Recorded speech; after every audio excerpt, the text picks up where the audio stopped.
Hey, we're back with the weekly replay, doing as requested Lil Pump's The Harvard Dropout or Harvard Dropout. However he pronounces it. It's spelt wrong. He spelt it wrong just for a meme that was dead by the time this album dropped because it took so long to release. Now, for anyone who liked Lil Pump's self-titled project, don't expect anything that you liked from that to appear on this project, as this is completely different sound, basically. Only thing that carries over is the stupidity in the lyric choice.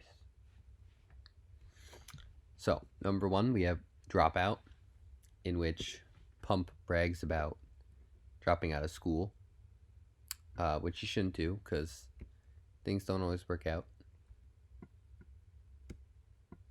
Dropout goes right here. No, it doesn't. See, this list is going to be very different.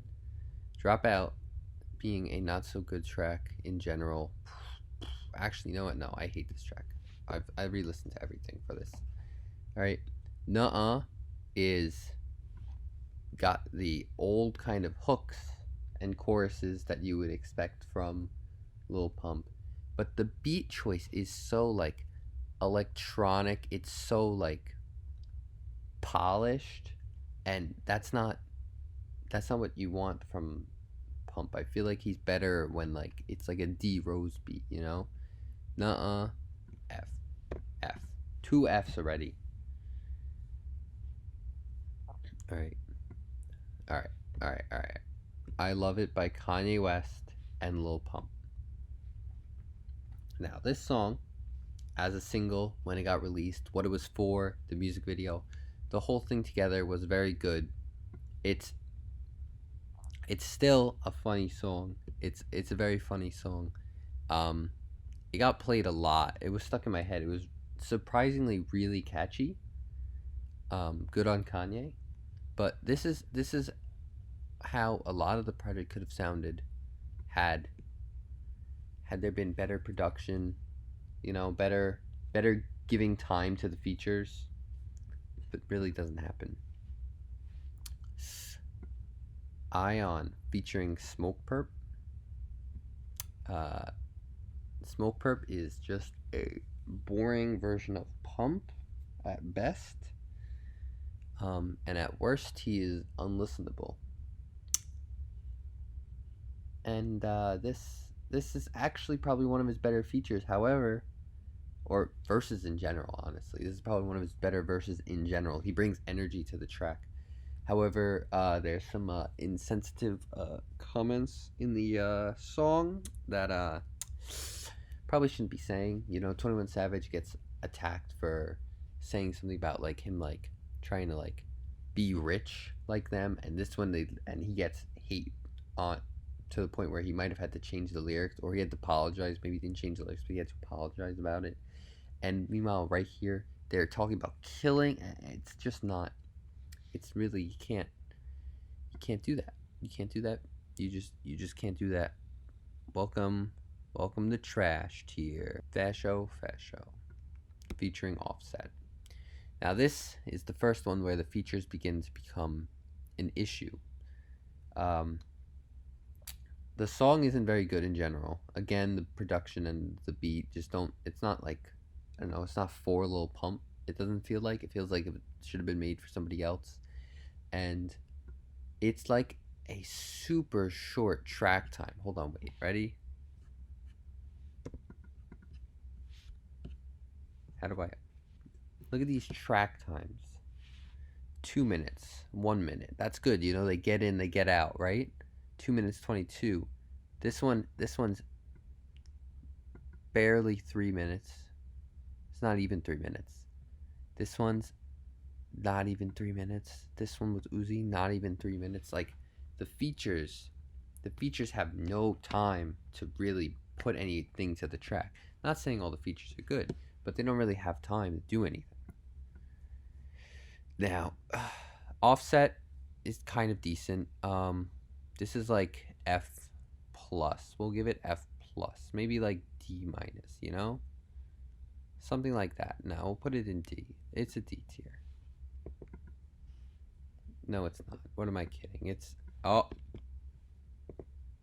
well, I guess it wants to be, but it's not gonna be. It's not gonna be. We'll give it F plus. That's where it gets at best. It's not good. All right, Racks on Racks. I wasn't that much of a fan of this single. Oh, I didn't full screen it or whatever. I wasn't that much of a fan of this single, but like compared to the rest of this project, it's definitely in here.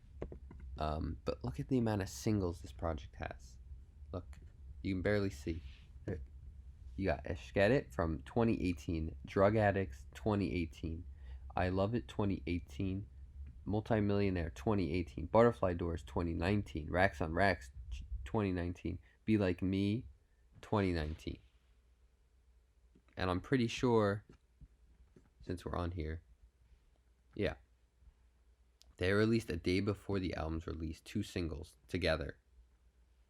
Just dropped at the same time. There was a whole year basically of singles before this album dropped, which is alright, but like it was clearly meant to just, they were trying to look for the Gucci Gang hit, and they got it immediately with the Get It, and they should have just moved on and dropped the album. They waited too long. They waited way too long to drop this.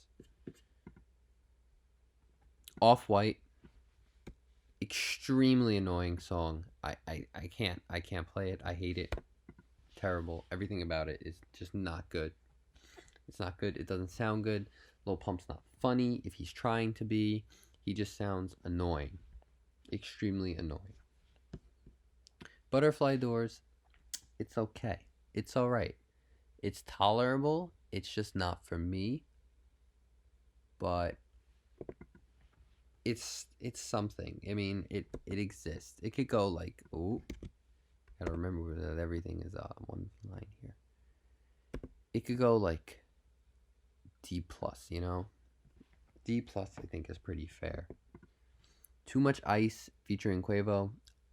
Honestly, I listened to this song, and Lil Pump sounds better than Quavo. Why does Lil Pump sound better on the track than Quavo? How is that possible? Why is that happening? Quavo should not be sounding worse than somebody else. Oh, just taking a drink there. All right. It's terrible. It's terrible, and Quavo doesn't get enough time really in the track anyways, but that's kind of a good thing for this song. He goes right with his fellow Migo Offset in F. But he's below him. He's much worse. He sounds terrible. And Pump doesn't sound good in the first place. Alright. Now, this single, when it dropped, right before, or whatever, was good. I like this one, actually. I played it a lot.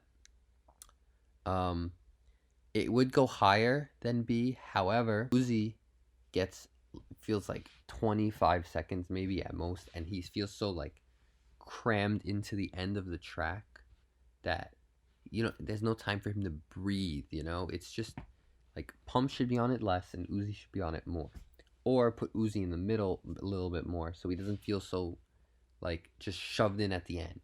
It doesn't sound, it just sounds like he was just put in there last minute. All right, now for meme song number 2. Meme song number 1 is in trash. Meme song number 2, it's kind of funny. I'm not gonna lie. It's kind of funny. However, I can't listen to it anymore. The only time I'd play this was to annoy people, but I got enjoyment out of it. I got entertainment out of it. So it goes in D. It's funny. It's trash. Don't get me wrong, but it's funny. All right. Now, the one song I really genuinely like from this, that wasn't a single. Even though I think this was technically a single too because it released the day before, but I think I'd put this I'm gonna put this right here. I mean, when you look at everything else compared to it, it definitely belongs there. Maybe not when compared to other things, but in the grand scheme of this Lil Pump album, Be Like Me, I don't know why anyone would want to be like him, honestly. I mean, He's not. He's barely done anything. He's hated on by most of the internet. It's not someone you want to be. But however, Lil Wayne, one of the only features that gets some breathing time with 4 minutes. It's a 4 minute song because Lil Wayne gets actual time to create a verse. And of course, people want to be like Lil Wayne. The entire rap game, Uzi on a song just earlier sounds exactly like Wayne for a little bit. So clearly, people do want to be like Lil Wayne, and he fits this track perfectly. It's a great feature choice. Yeah. All right. Speaking of great feature choices, we have a song that Lil Pump it's somehow on his album. It doesn't make any sense. This song, this beat is not for Lil Pump at all in any way. This beat it should be for YG. If you want to make it a meme song, give it to Blueface. Don't give this to Pump. This is not a Lil Pump beat. And because of that, he doesn't sound good on it at all. He doesn't sound good on it at all. And that goes for a ton of these songs. The beats, some of them have pianos. Lil Pump can't do the piano. His voice is too light. He needs a darker voice to do that, and he doesn't fit it ever at all. And it's not like the light pianos where Yachty would go over. It's pianos that are asking for a deeper voice. He doesn't fit it. A lot of these songs feel very electronic and polished. They don't sound gritty and heavy, which is what everyone really liked from his self-titled. Drug Addicts, I like it for the music video, and that's about it. So, right there. All right, this song, he basically recreated his Gucci Gang fame with his famous line, "Let's get it." Had this project dropped around then, it might have worked out for him. You know, he might have got something, might have got somewhere. But no, he didn't do that at all. He waited a long time in the same level as those. Yeah. Like B plus, and this is so B plus, and this is B. Nothing in C. These are close. And he should have ended it with a Shget It because that's a way better closing track than this is one of my least favorite on the whole project. I can't even, if you just go listen to it, he sounds washed out. Production's not great. Beat's not very good at all. I mean, that's saying the same thing, but it's not a good closing track. It's not even a good chorus. There's nothing catchy about it. I don't like his verses. I don't like how he sounds. It's terrible. Now this project, in the grand scheme of things, because obviously it's the weekly replay, we're going back, we're seeing it's part of its impact is important, you know? What is the grand scheme of things Lil Pump's Harvard Dropout mean? Well, this showed the downfall of Lil Pump. You know, on his self-titled, it looked like this is it. He's the next big thing. He's going to make it. You know, he gets signed to like a huge deal. I don't remember who it was with. Maybe it was with Gucci Mane. He gets signed to a huge deal. And everyone's like, wow, he's going to be huge. He's going to be the next big thing. This kid is he's going to blow up. He's going to be so impactful. And he comes out with this like a couple years later. And it just doesn't sound good. It doesn't have the same feel. It makes him seem like he's just a one-hit wonder kind of guy. You know, he got lucky. Basically makes it feel like. And he hasn't released anything good since. Anything that he's featured on is not good. Just to really make money, he's completely fallen off. He's doing songs with YouTubers now, like the Dobre brothers and KSI. I mean, it's not it, Lil Pump. It's really just not it. Lil Pump's The Harvard Dropout gets a nice. I mean, you've got the couple at the top, but you've got so many at the bottom. It goes in D. Lil Pump's The Harvard Dropout is D. He threw away his career basically with this one. He won't. I don't think he can come back. He's really tried. I don't know if he can do it. He's really fallen off a lot. Basically just as much as Blueface, because, and basically this is the key reasoning for it. If you want to be like get a social media team to give you fame by turning into a meme, right? Which both Pump and Blueface did. In the long term grand scheme, that is not going to work out, because memes die. And once the meme dies, no one cares about your music because you were just a meme. And that's it. And that's what's happened to Pump. That's what's happened to Blueface.